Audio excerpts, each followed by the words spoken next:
जय भीम। मैं मेवालाल और आप देख रहे हैं बहुजन समय। साथियों, आज हम आपको बहुजन राजनीति और सवर्ण राजनीति के बारे में आपके सामने विश्लेषण करूंगा।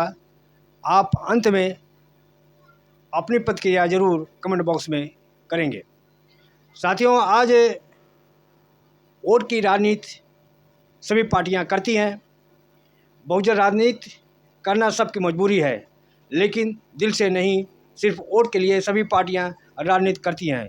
इस राजनीति में बहुजनों के यहाँ खाना खाना, उनके हाथ का पानी पीना और यहाँ तक कि उनका पैर धोना और पैर छूना, इसके अलावा ये सब न करते हुए भी केवल ज़बान से बोल देना कि मैं आपका पैर छू रहा हूँ, आपका पैर पकड़ रहा हूँ और आपके इष्ट का गुणगान करना, ये सब राजनीति की कला है। इसी तरह से आपका वोट लेने के लिए तरह तरह के हथकंडे ये जो राजनीतिक पार्टियां हैं आपके साथ ये कला करके आपके वोट ले लेती हैं, लेकिन आप उनके बहकावे में आकर अपना वोट दे देते हैं और 5 साल तक उनके पीछे पीछे घूमते हैं, अपना अधिकार नहीं प्राप्त कर सकते।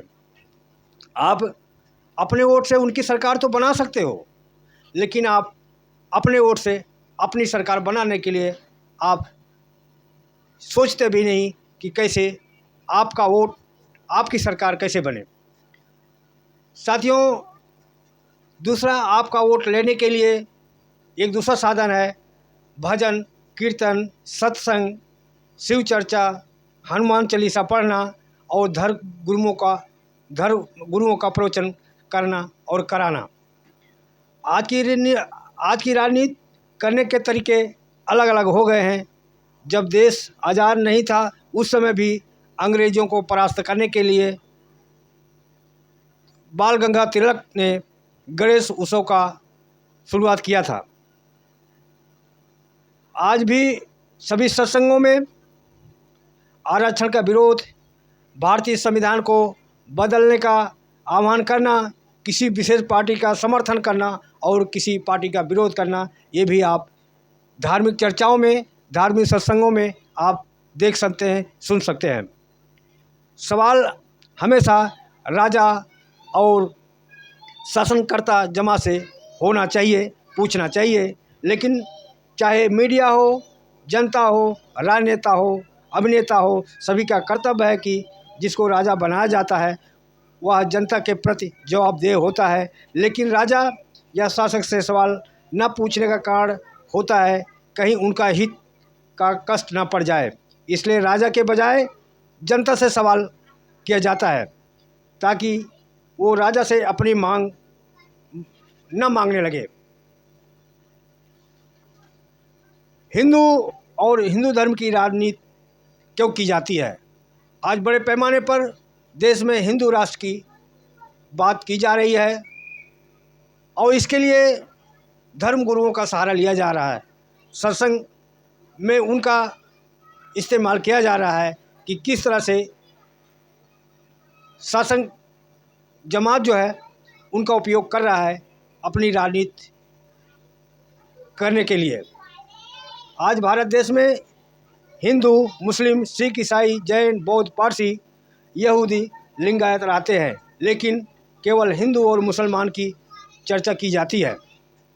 ऐसा इसलिए कि दो समुदाय मजबूत और कट्टर जमात हैं, इसलिए इनकी चर्चा होती है। आज जिसे सनातन या हिंदू धर्म कहते हैं वो अपनी जात को नीच, अछूत, म्लेच्छ, राक्षस, दानव, पता नहीं क्या क्या कहते हैं और उनको अपने घरों में आना, खाना, पानी से दूर रखने के बावजूद उन्हें अपना कहते थकते नहीं हैं। सब हम हिंदू हैं। जब यही हिंदू अपने मान सम्मान की बात करता है तो उसे धर्म विरोधी, आतंकी से नाम पुकारा जाता है। हिंदू धर्म वे ऑफ लाइफ है, हिंदू धर्म कोई धर्म नहीं है, ये मोदी जी भी कहते हैं कि सुप्रीम कोर्ट ने कहा है। भारत देश में अब केवल 6 राष्ट्रीय पार्टियां रह गई हैं। कई पार्टियों का मान्यता ख़त्म हो चुका है राष्ट्रीय पार्टी से।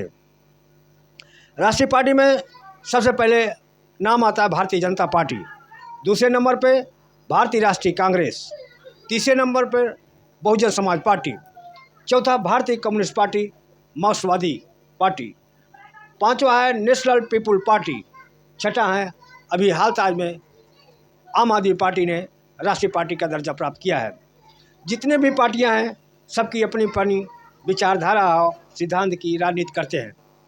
वहीं एनसीपी, तृणमूल कांग्रेस और भारतीय कम्युनिस्ट पार्टी यानी सीपीआई का राष्ट्रीय दर्जा समाप्त कर दिया गया है।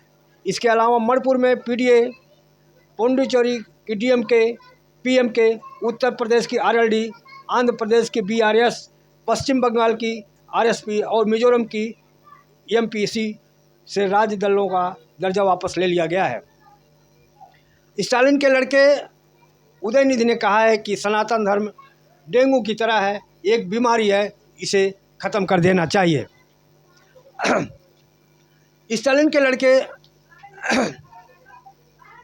के ऐसा बोला है तो बीजेपी ने काउंटर के रूप में कहा है कि स्टालिन के लड़के ने 80% हिंदुओं को ख़त्म करने की बात कही है, जबकि स्टालिन के लड़के ने कहा कि मैं अपने बात पर टिका हूँ। लेकिन सभी मंदिर में वो पूजा करते देखे गए हैं। आज धर्मगुरुओं के पास पैसा कहाँ से आता है जो करोड़ रुपया सर काटने, जीभ काटने के इनाम देते हैं। ये आप सबके ही चंदा से, आपके दान से ही वो धर्मगुरु अपना खर्चा चलाते हैं, पेट चलाते हैं। इसको आपको समझना पड़ेगा। स्वामी प्रसाद मौर्य ने भी कहा है कि हिंदू धर्म कोई धर्म नहीं है, यह तो ब्राह्मण धर्म है।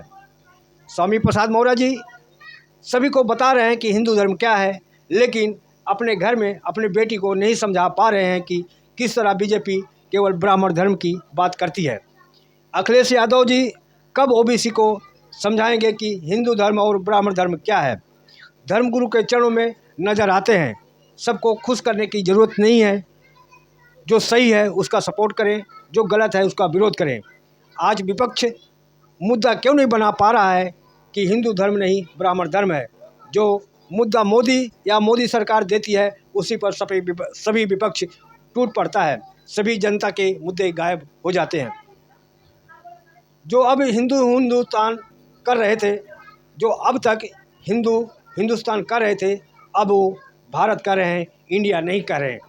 इसके पीछे जब अभी हाल ताज में विपक्षियों ने एक गठबंधन बनाया जिसका नाम इंडिया रखा, अब वो विपक्ष को इंडिया नाम न मिल जाए इसलिए मोदी जी उनको इंडिया जो है आतंकवादी से जोड़ रहे हैं कि इंडिया जो है एक आतंकवादियों का संगठन है। अब जब हमारे संविधान में इंडिया और भारत लिखा है, लेकिन जो भारत का संविधान नहीं मानते वो इंडिया नहीं बोलते, वे भारत बोल रहे हैं। जब से विपक्ष ने इंडिया का गठ बनाया है, एनडीए ने इंडिया का नाम लेना पसंद नहीं करता। एक देश एक चुनाव, अब पूरे देश में ये मुद्दा बड़े जोर शोर से उठाया जा रहा है कि एक देश और एक चुनाव होना चाहिए, इससे देश का खर्चा बढ़ेगा। लेकिन जब एक देश एक चुनाव की बात हो रहा है तो एक देश एक शिक्षा की बात क्यों नहीं हो रहा है। एक देश एक संविधान तो एक न्याय भी एक जैसा क्यों नहीं हो रहा है। एक देश में एक जाति को विशेष सम्मान, दूसरी जाति को अपमान सहना पड़ रहा है। ऐसा भेदभाव जो करता है उसे राष्ट्रद्रोह या जेल क्यों नहीं भेजा जाता। राहुल गांधी किसी सभा में कहते हैं कि जितनी संख्या भारी उसके हिस्सेदारी। आज वो जो बाबा साहेब मनोहर काशीराम जी इस नारा को दे करके बहुजन समाज को एक मजबूत संगठित कर लिया था। आज मजबूरी है कि आज कांग्रेस भी उस बात का मुद्दा बना रहा है कि जिसकी जितनी संख्या भारी उसकी हिस्सेदारी और जात गणना की बात कर रही है। लेकिन वही राहुल गांधी और उनकी बहन प्रियंका गांधी जब उनके सरकार की, जहाँ भी उनकी सरकारें हैं वहाँ पर अत्याचार होता है, तो उसके लिए वहाँ पर जो बहुजन समाज के लोग हैं, दलित समाज के लोग हैं, उनकी बात उठाने नहीं जाते। जहाँ पर मोदी की सरकार है, मोदी का शासन है, वहाँ पे उनकी सरकार है, वहाँ तो बड़े ज़ोर शोर से बहुजन की बात उठाते हैं, दलितों की बात उठाते हैं। लेकिन ये अत्याचार कहीं भी हो, ये सब गलत है। लेकिन दो तरह की राजनीति, चाहे मोदी हो, चाहे कांग्रेस हो, चाहे अन्य सभी मनवादी पार्टियां हैं, वो 3% जो सवर्ण लोग हैं उनके हित की बात ज़्यादा सोचते हैं, लेकिन जो 85% बहुजन समाज है उसके बारे में नहीं सोचते।